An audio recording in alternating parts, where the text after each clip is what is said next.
Si vous avez cliqué, c'est que vous savez. Si, vous savez. Vous filmez avec une GoPro et après 2 gigas, bah, vous avez 2 fichiers. Après 4 gigas, vous avez 3 fichiers. Bah, quand vous dérochez, c'est pas dans l'ordre. On va voir ensemble comment on peut gérer ça.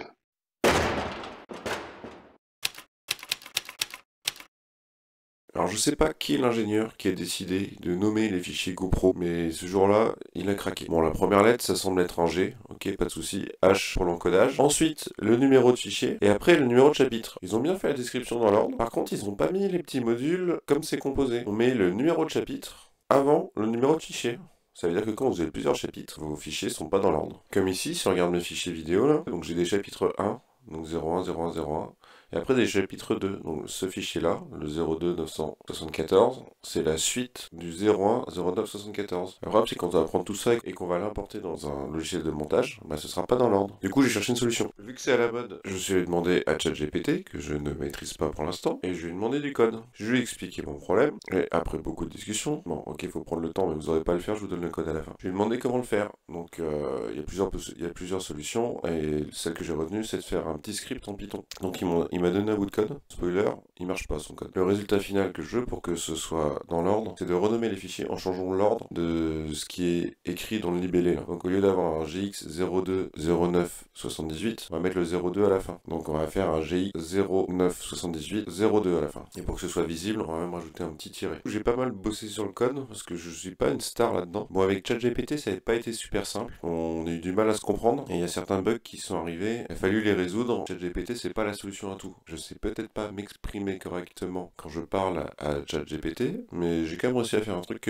qui me semble pas mal. Je suis arrivé à un petit bout de code qui permet de renommer les fichiers comme je le veux, et j'ai évolué le code de manière à ce que ça puisse être portable, c'est-à-dire qu'on puisse l'envoyer d'un dossier à un dossier. Parce que quand on décharge les fichiers de la GoPro, forcément, on n'est pas toujours dans le même répertoire. Pour éviter de taper des commandes, j'ai créé un deuxième fichier, parce que le premier script en Python, on est obligé de lancer une ligne de commande pour pouvoir l'exécuter, et c'est pas pratique. Je vais vous montrer comment ça marche. Au préalable, pour que ça marche, il faut avoir installé Python. Je suis désolé, il faut quand même installer quelque chose. Il faut que l'ordinateur comprenne le langage Python, et pour ça, il faut installer Python sur l'ordinateur. Alors je vous mets le lien pour accéder à la page de téléchargement du site de Python. Il faut prendre le dernier disponible, et surtout lors de l'installation, il y a une option à cocher qui est rajouter Python au PATH. Pour créer un programme Python, bah, c'est très simple. On va créer un nouveau fichier texte qu'on va appeler, alors ici le nom est important parce qu'il va être réutilisé dans l'autre partie. Run, comme renomme, GoPro, et on va enlever le .txt, on va l'appeler .py. Donc Windows demande si on veut bien modifier l'extension, et oui, c'est ce qu'on va faire.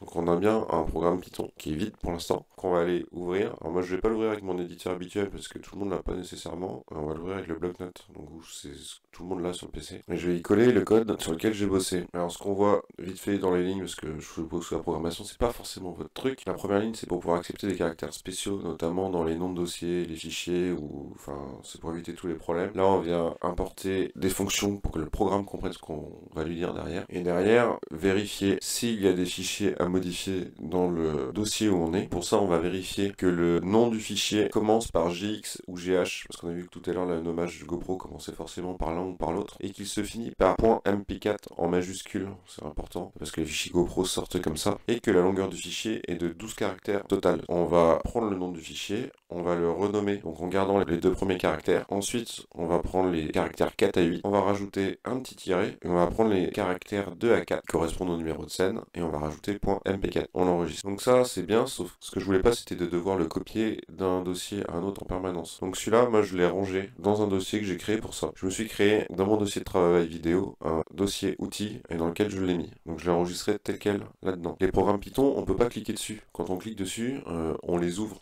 Il n'y a pas de fonction exécuter. Pour les exécuter, on est obligé d'ouvrir une commande, taper Python, espace, le nom du programme. Pour simplifier l'exécution, j'ai décidé de faire un autre petit fichier, qui va être un fichier .bat. Alors moi, je l'ai enregistré dans un dossier vierge de travail vidéo où je vais mettre tous mes rushs quand je décharge ma GoPro. Comme ça, je trouve directement le raccourci qui va me permettre de renommer mes fichiers. Comment on crée ce fichier? C'est comme tout à l'heure, on crée un petit fichier texte. Là, on l'appelle comme on veut, ça n'a pas d'influence sur comment va se passer la fonction. Moi, j'ai appelé renommer fichier GoPro, et c'est pareil, on enlève le txt et on l'appelle .bat. On modifie l'extension, et c'est ce qu'on va faire. Quand on clique dessus, ça va s'exécuter. Pour l'instant c'est vide, il se passe rien, mais ça va s'exécuter. Pour le modifier, on va faire un clic droit et modifier. Ça va ouvrir le bloc-notes et on va pouvoir rentrer du texte dedans. Je vous ai mis le script que j'ai fait en .bat qui prend en compte les caractères spéciaux pour tout ce qui est nom avec des accents ou des espaces. C'est là où il y a un truc important qu'il va falloir que vous modifiez sur votre PC, c'est ce dossier-là. C'est le dossier où vous avez rangé le fichier .py. Moi, il est là. Pour prendre le dossier, on clique dans la barre, on copie et on vient le mettre entre les guillemets. Du coup, après, comment ça se passe?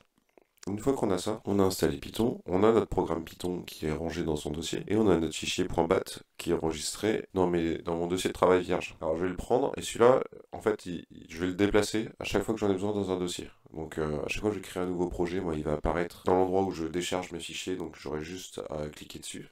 Après, vous pouvez le copier-coller où vous voulez, et l'avantage, c'est que si je le mets dans un endroit où j'ai pas encore modifié mes vidéos, donc je le copie, je le ramène tout à l'heure où j'étais dans mon dossier, je colle là, et je le lance. Et du coup, on voit que tous mes fichiers ont été renommés. Et on voit que le 010973 a été renommé en 0973-1. Et que tous ceux qui avaient la deuxième scène ont été renommés en -2. Qu'est-ce que ça change? Donc là, on appuie sur une touche pour fermer. Si vous voulez pas appuyer une touche pour fermer la fenêtre, dans ce script-là, vous avez juste à supprimer la pause. Et ça, la fenêtre va se fermer toute seule. Moi j'aime bien le laisser ouvert pour voir ce qui s'est passé dans le script. On a bien les fichiers qui arrivent dans l'ordre où ils ont été tournés. C'est-à-dire que quand on va les importer dans un logiciel, tous en paquet, ils vont être dans l'ordre. Pour ceux qui sont restés jusqu'au bout, je suis sympa, vous n'avez pas tout à retaper à partir de la vidéo, je vous ai fait un petit dépôt sur mon GitHub, je vous mets le lien en description, vous pouvez télécharger les fichiers et directement les enregistrer, sans oublier de changer l'adresse comme je vous l'ai expliqué dans le petit fichier goprorename.bat. Si vous aimez ce genre de contenu, n'hésitez pas, on s'abonne, on met un like, ça m'aidera. Merci.